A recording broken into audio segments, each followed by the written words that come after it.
My name is Ethan. I'm 32 years old living in Seattle. I've always been a grounded guy, steady job as a software engineer, a cozy house I own outright, and a solid circle of friends. For the past 5 years, I was in a relationship with Rachel. Rachel was everything I thought I wanted, smart, funny, someone who seemed to truly get me. Or at least that's what I believed. It all started to unravel on a seemingly ordinary Wednesday night. We were sitting on the couch in my living room sharing some takeout from our favorite sushi place. The TV was on, playing a documentary about space exploration, something we both enjoyed. But Rachel seemed distracted, distant. I brushed it off at first, thinking maybe she was just tired. Then out of nowhere, she turned to me with this serious look and said, "Ethan, I think we need to take a break." For a moment, the words hung in the air like a heavy fog. A break. What did that even mean? I wasn't the kind of guy who panicked over every little thing, but those words cut deep because they came from someone I trusted. I put down my chopsticks, stared at her, trying to make sense of it. A break, like how long? She shrugged, looking almost guilty. I don't know, I need to figure some things out. About myself. I blinked. So you want space? She nodded, avoiding eye contact. I kept my voice calm but firm. Okay, you can have space, but this is my house, so you're going to have to pack your things. She looked at me like I'd just spoken a foreign language. Wait, seriously? I didn't back down. Yeah, seriously. If you want a break, take it. But I'm not going to put my life on hold while you figure out what you want. There was a long pause. Then she slowly got up, grabbed a suitcase, and called her sister to come pick her up. She hesitated at the door like she wanted to say something more, but I just opened it and let her walk out. I didn't feel devastated. I didn't feel heartbroken. I felt annoyed that after 5 years, instead of talking about her problems, she chose to walk away without warning. I sat down staring at the half-eaten sushi on the coffee table. The silence in the house was deafening. The next day, I packed up the few things Rachel had left behind, a couple of hoodies she always borrowed, some toiletries, and her worn copy of Wuthering Heights. I boxed them up and shoved the box in the hallway closet. If she wanted her stuff, she could ask. I wasn't going to chase her. Life without Rachel felt different, quieter, sure, but not necessarily worse. I stuck to my routine, waking early, hitting the gym, focusing on work projects. My friends checked in, some with sympathy, others with blunt honesty. My best friend Jake dropped by a few nights later. He didn't sugarcoat it. You dodged a bullet, man. If she's indecisive now, imagine when real problems come up. His words stuck with me. If Rachel couldn't handle a little uncertainty, what would happen if life really tested us? Marriage, kids. I realized then that I deserved someone who chose me every day, not someone who saw me as a safety net or a fallback plan. The break was supposed to be about her finding herself, but soon I heard from mutual friends that she was out with other guys. Not casually, there was a pattern, a deliberate attempt to explore what else was out there. I wasn't jealous. I was insulted. 5 years of my life, and the first thing she did was jump into someone else's arms. Yet I kept my peace. I didn't need to be part of her audience. One evening, I checked social media, and there she was laughing in a trendy downtown restaurant with a guy I didn't know. She looked carefree, as if our years meant nothing. That night, I knew the chapter with Rachel was closed. After Rachel left that day, life began to change in subtle but unmistakable ways. I thought I'd feel lonely, but instead the quiet in my home gave me space to think clearly and focus on myself more than ever before. Still, I couldn't avoid the whispers and rumors that started swirling around my social circle. Friends and neighbors began talking about Rachel's sudden departure and the new men she was seen with. A week after she left Jordan, an old friend sent me a text. "Hey man, I ran into Rachel down by the docks last night. She seemed different." I replied simply, "If she's different, so what? That's not my problem anymore." Then Lauren called me, her voice hesitant. "I don't know if I should say this, but I saw Rachel at a bar last night. She was cozying up with some guy."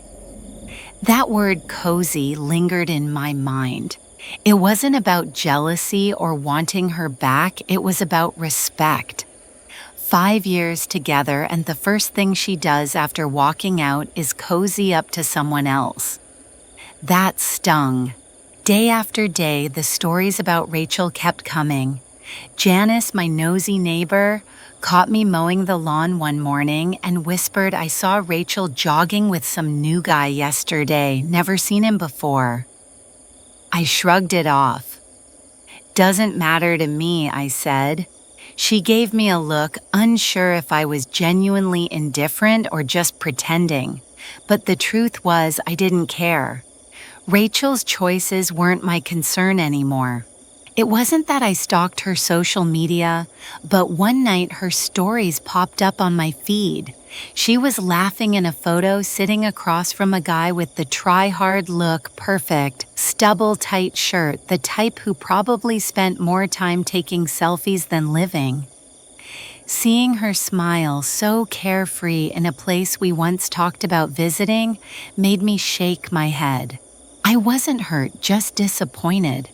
After all those years, I thought she'd at least take some time to reflect or show respect for what we had. But she acted like I never existed. I closed Instagram and didn't look back. What annoyed me most was how she twisted the story when talking to others.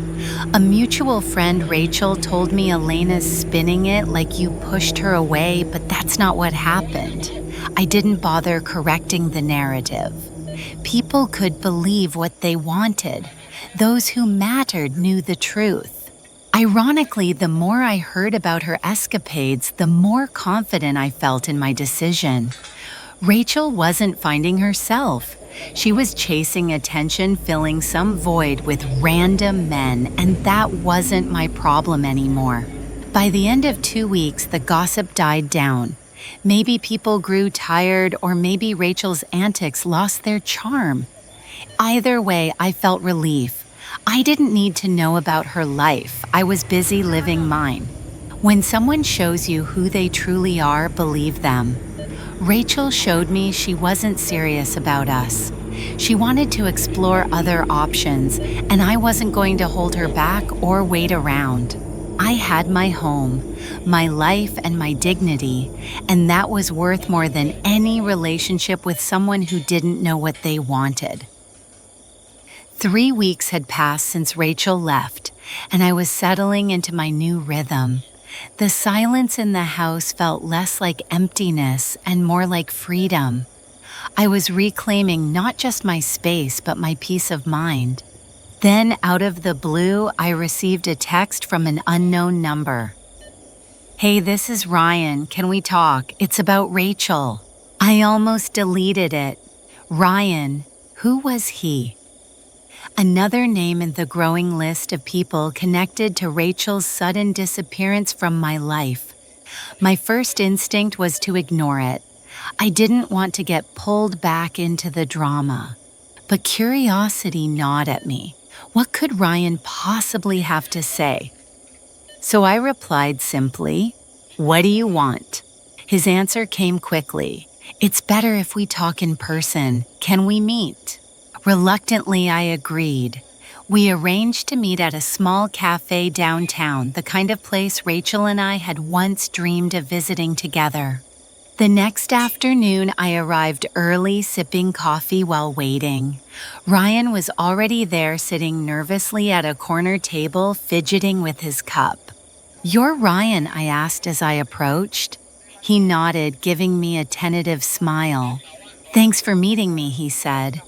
"I wasn't sure if I should reach out, but I felt you deserved to know the truth." "Truth?" I leaned back, crossing my arms. "All right, what truth?"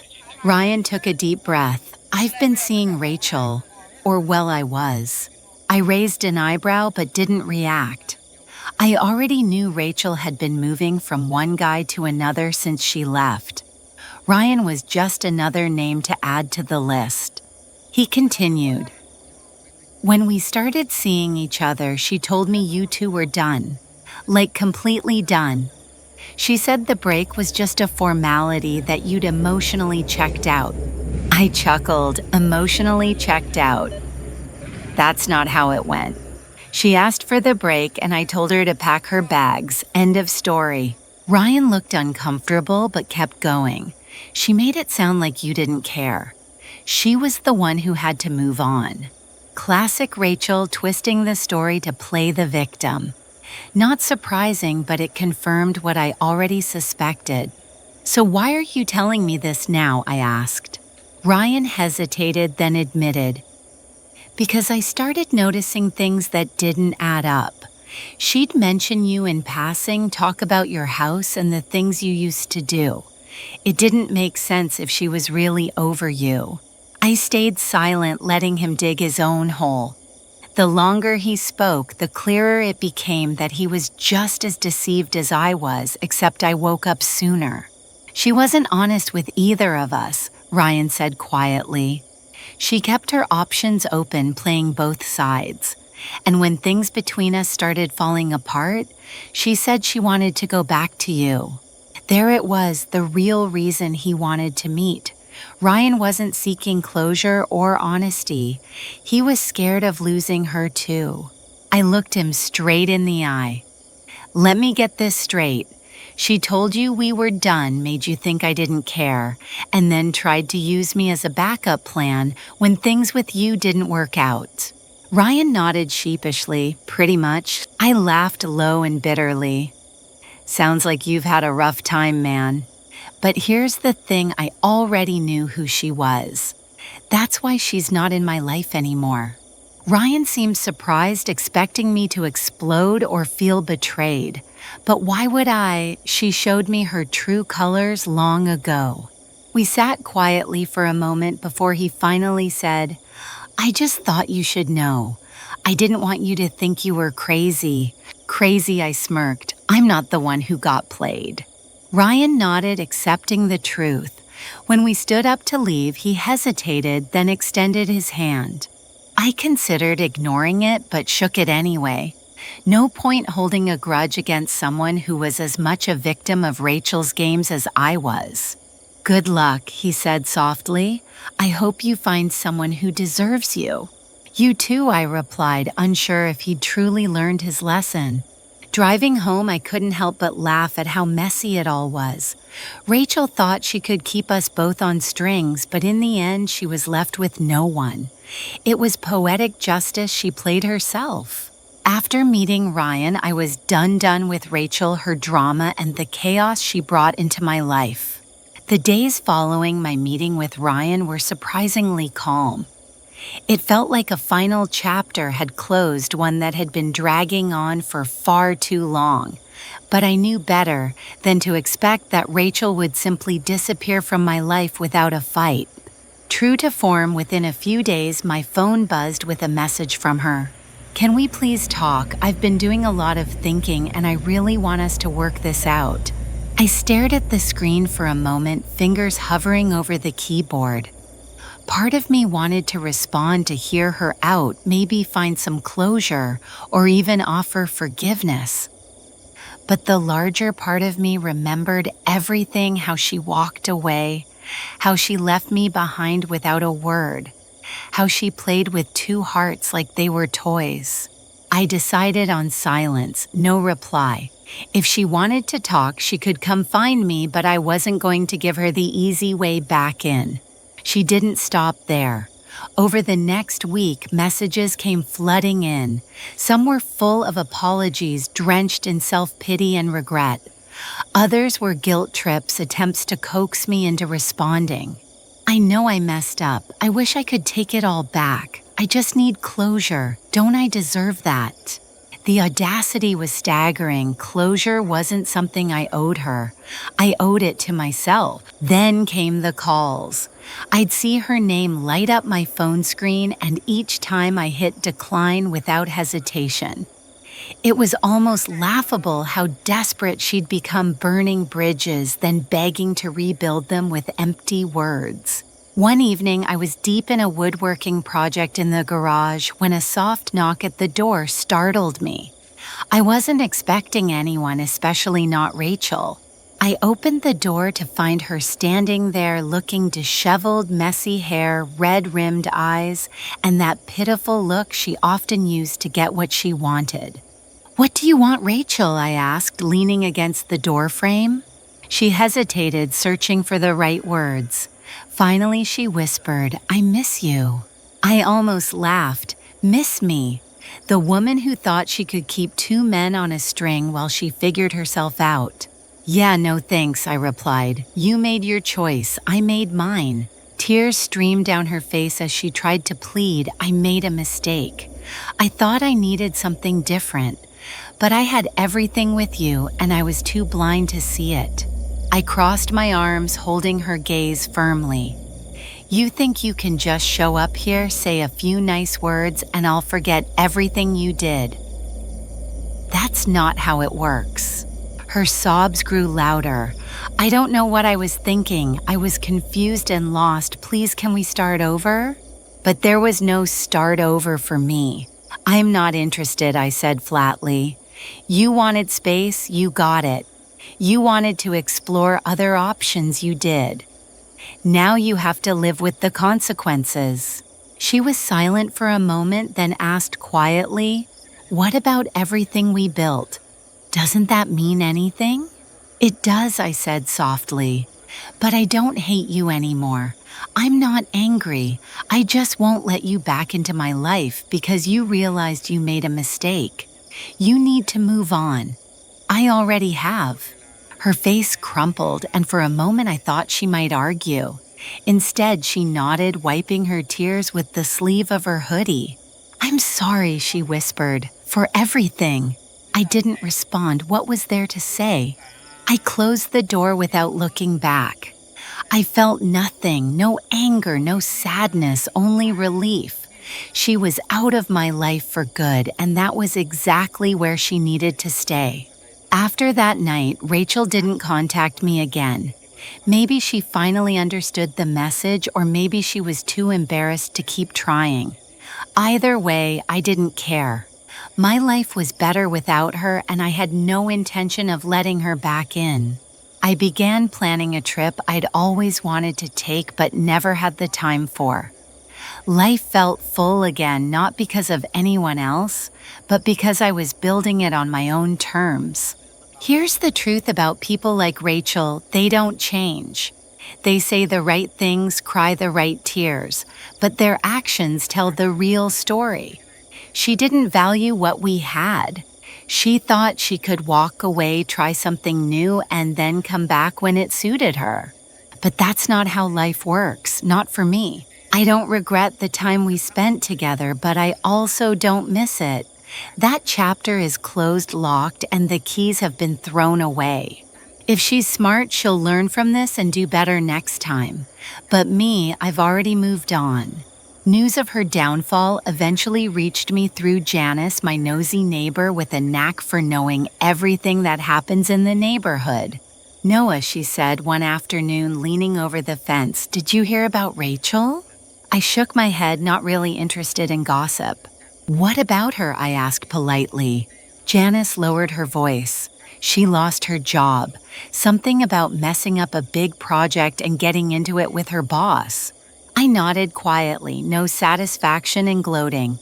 Over the following weeks, more stories trickled in. Her living situation was unstable. She'd been staying with her sister, who eventually kicked her out, and she had to find a new place quickly. She'd burned bridges, and most of the people she relied on had stopped helping her. She ended up renting a small room in a rundown apartment on the far side of town, far from the comfort and stability she'd once known. Inside, I couldn't help but feel vindicated. She had been so eager to leave the stability I offered only to sink her own ship. With Rachel out of my life, I found myself at a crossroads, an unexpected chance to rebuild not just my daily routine, but my sense of self. The silence that had once felt lonely now carried a soothing melody of peace and possibility. At first, the days were filled with the small rituals I had neglected over the years. I started waking up earlier not out of obligation, but because the quiet morning hours had become a sacred time for reflection. Coffee in hand, I'd sit by the window watching the city come alive, feeling a deep gratitude for the chance to begin again. Work, which had often been a source of stress tangled with my personal life, transformed into a sanctuary. Without the constant tension of relationship drama weighing me down, my focus sharpened. Projects I had once found tedious became challenges I was eager to tackle. Recognition from colleagues and bosses followed not because I sought it, but because I was finally able to give my best. Evenings were no longer a battle to manage conflicting emotions, but a time for exploration and growth. I dusted off my guitar, something I had abandoned years ago, and began playing again. The music filled the empty spaces of my apartment with new life. I enrolled in a cooking class, discovering joy in creating dishes from scratch, savoring the process as much as the flavors. Most importantly, I began reconnecting with friends and family in ways I hadn't prioritized before. There were no awkward couple events or constant comparisons to past relationships. It was just me surrounded by people who cared, sharing laughter stories and the simple pleasures of human connection. But perhaps the greatest gift was learning to be alone, not lonely, but truly alone with myself. There's a world of difference between solitude and loneliness. I discovered that solitude was a canvas upon which I could paint my hopes, dreams and fears without judgment. It became a refuge for honest self-reflection. Through this process, I began to rebuild my identity outside the shadows of a relationship that had for too long defined me. I realized I had spent years measuring my worth through the lens of someone else's affection and approval. Now I was reclaiming that power for myself. With renewed confidence, I started setting boundaries. I had once ignored, saying no became easier, and I learned that protecting my energy was not selfish, it was necessary. I grew comfortable with saying I deserve respect and I deserve honesty, phrases I once hesitated to voice. This period of rediscovery also led me to reevaluate what I wanted from future relationships. I no longer craved companionship out of fear of loneliness or social pressure. Instead, I sought genuine connection, partnerships built on trust, respect, and mutual growth. Dating, when it returned to my life, was approached with cautious optimism. I took time to understand my own needs and desires before jumping in. Casual encounters gave way to meaningful conversations, and I found joy in getting to know others without losing sight of myself. Of course, healing was not linear. Some days were easier than others. Memories of Rachel would surface unexpectedly, sometimes accompanied by pangs of regret or sadness. But I learned to acknowledge these feelings without letting them dictate my path. I journaled extensively during this time, pouring thoughts onto paper like a cleansing ritual. Each entry was a step toward understanding forgiveness and finally peace. One of the most powerful realizations was the importance of self-love, not the superficial kind promoted on social media, but deep, unconditional acceptance. I forgave myself for past mistakes, for staying too long in a relationship that no longer served me. I celebrated the resilience it took to walk away. Support from friends played a crucial role in this journey. They reminded me of my strengths when I doubted myself, listened without judgment, and held space for my vulnerabilities. Their belief in me became a mirror reflecting back the worth I sometimes struggled to see.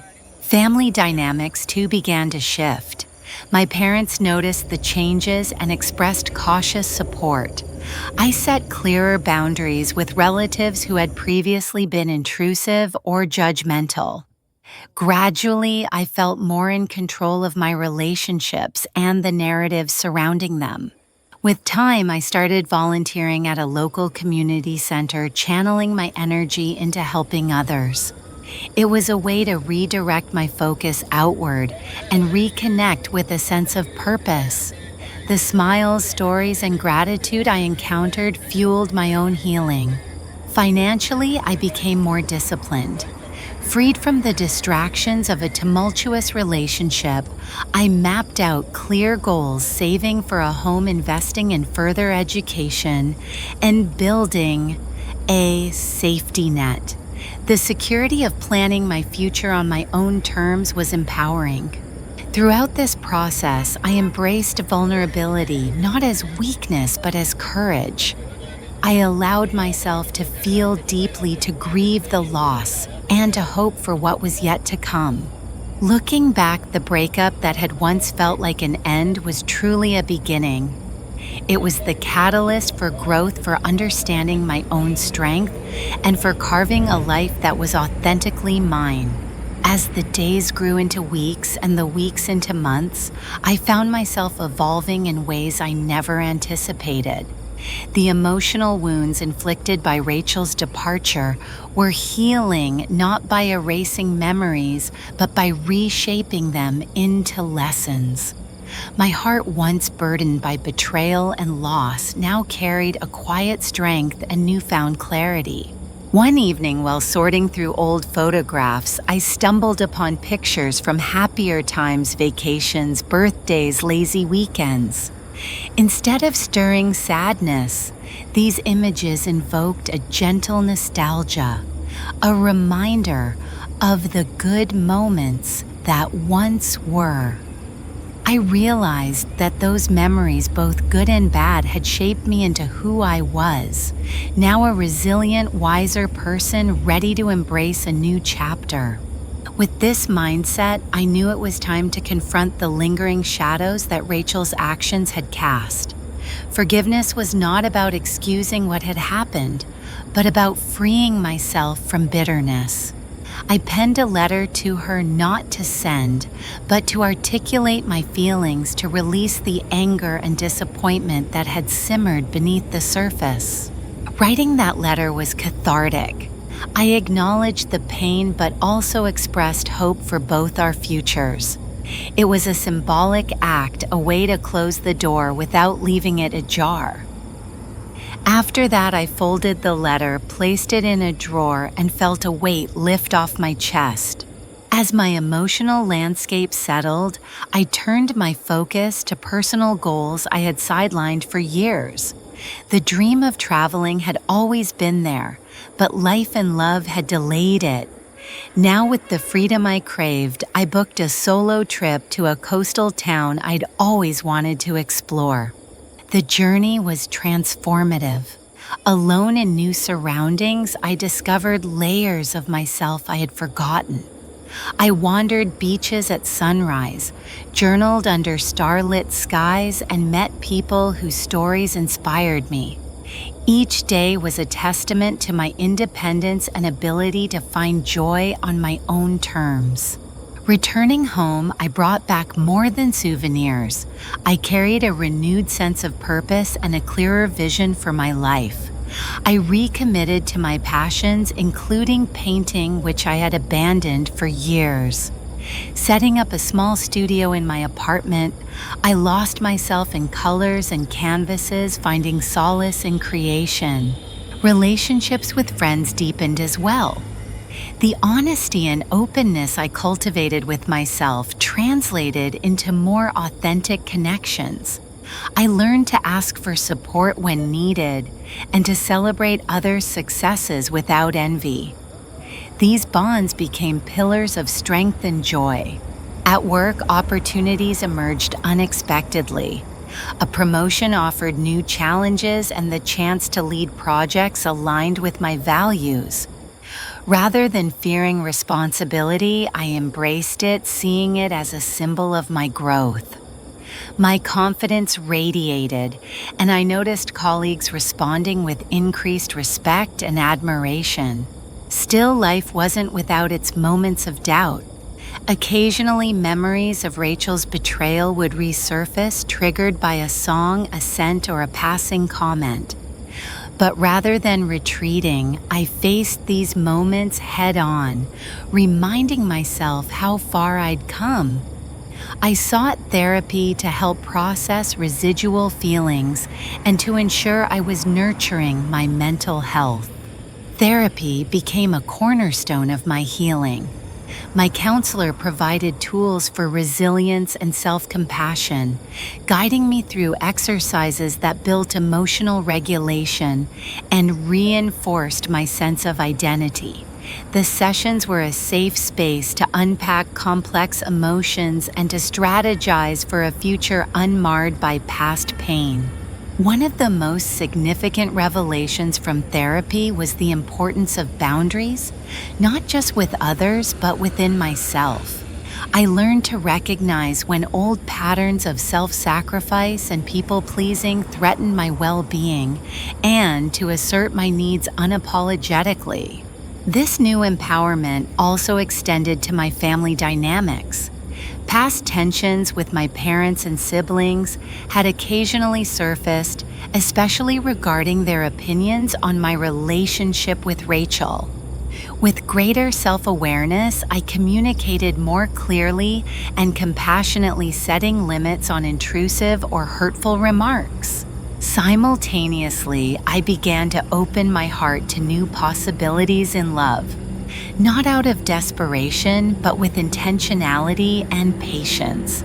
I approached dating with a focus on quality over quantity, seeking partners who respected my journey and valued honesty. Meeting Sarah was unexpected but welcome. She was kind, thoughtful, and shared many of my interests. Our conversations flowed easily, grounded in mutual respect and genuine curiosity. For the first time in a long while, I felt the excitement of connection without the fear of loss. As our relationship blossomed, I remained mindful of my past lessons. I communicated openly about my experiences, fears, and hopes. Sarah appreciated my transparency, and together we built a foundation rooted in trust. Through this process, I understood that healing was ongoing, a journey, not a destination. There would be challenges ahead, but armed with self-love and resilience, I was ready to face them. Reflecting on this chapter of my life, I recognized the profound transformation that had occurred. What began as heartbreak evolved into empowerment. The pain of losing Rachel became the catalyst for reclaiming my worth and rewriting my story. In embracing solitude, pursuing passions, strengthening relationships, and opening to love anew, I had not only survived, but thrived.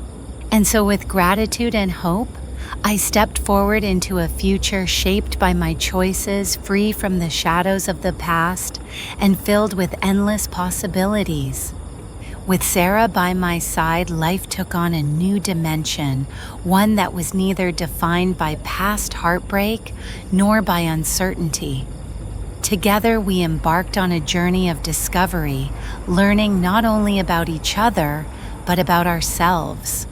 This partnership was different. It was grounded in respect, honesty, and a shared commitment to growth. Our weekends were filled with simple pleasures, morning coffee rituals, long walks in the park, and quiet evenings cooking meals while sharing stories.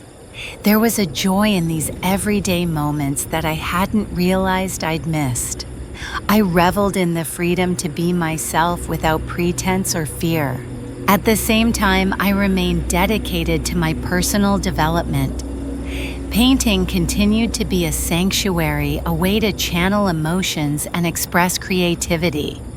I began showcasing my artwork in local galleries, receiving encouraging feedback that boosted my confidence. Professionally, the promotion at work proved to be a pivotal step. Leading a team pushed me beyond comfort zones, teaching me lessons in leadership, empathy, and resilience. I found satisfaction in mentoring colleagues and driving projects that aligned with my values.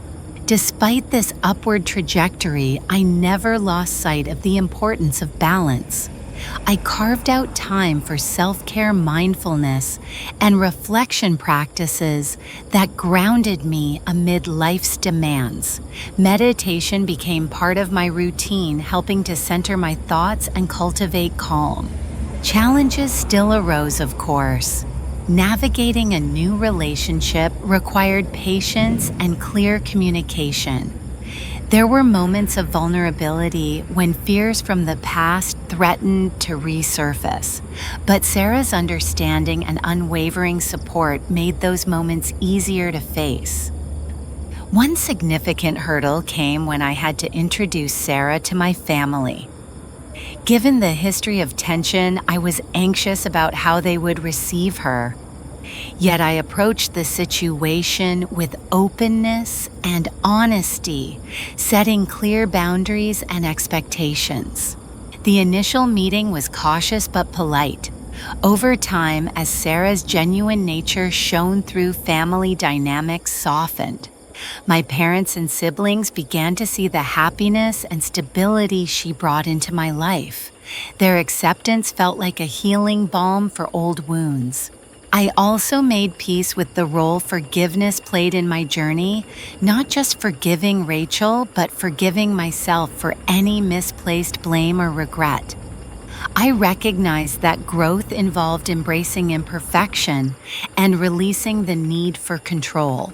Financially, I took steps to secure my independence. I met with a financial advisor to create a plan that aligned with my long-term goals, including investments and saving for future adventures. This proactive approach gave me a sense of security and freedom. Socially, I rekindled old friendships and cultivated new ones. Surrounding myself with positive, like-minded individuals enriched my life and expanded my horizons.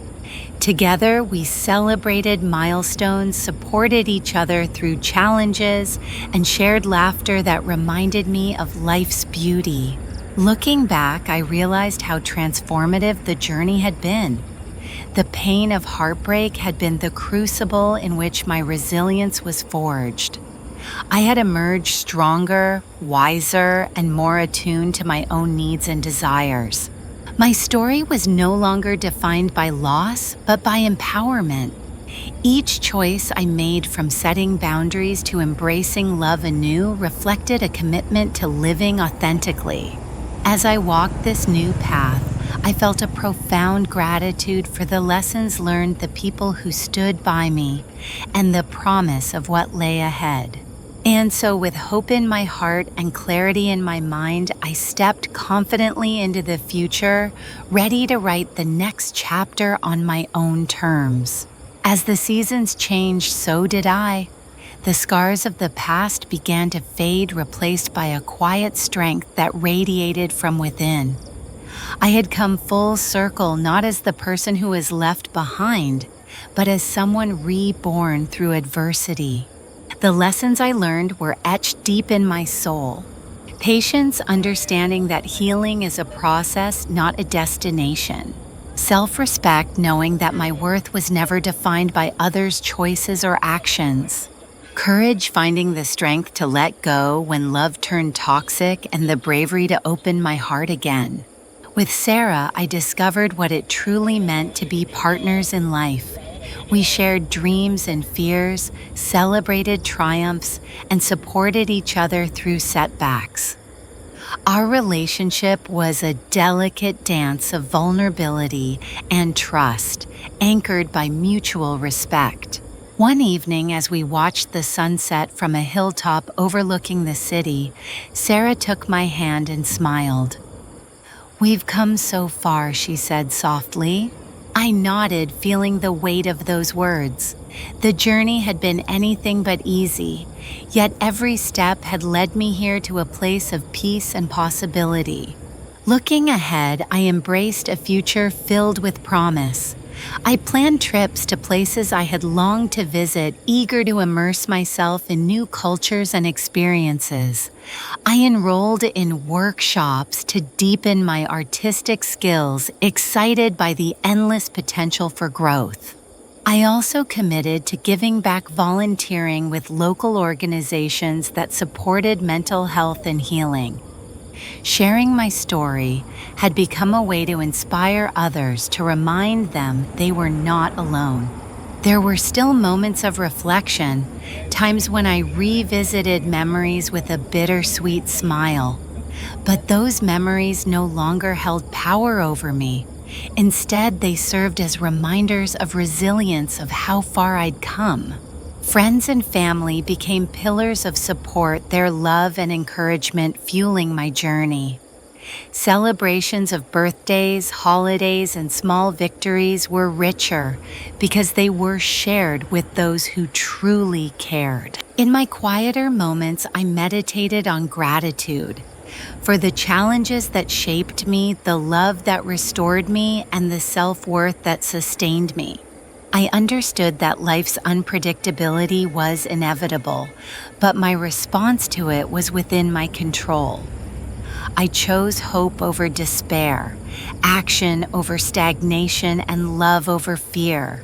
Most importantly, I learned to be gentle with myself, to celebrate progress, forgive setbacks, and trust in the unfolding of my story. Now, as I stand on the threshold of this new chapter, I feel whole. Not because the past was perfect, but because I have made peace with it. The future is an open book, and I'm ready to fill its pages with courage, joy, and authenticity. Because sometimes the end of one story is just the beginning of a beautiful new journey. And this journey, my journey, is mine to write.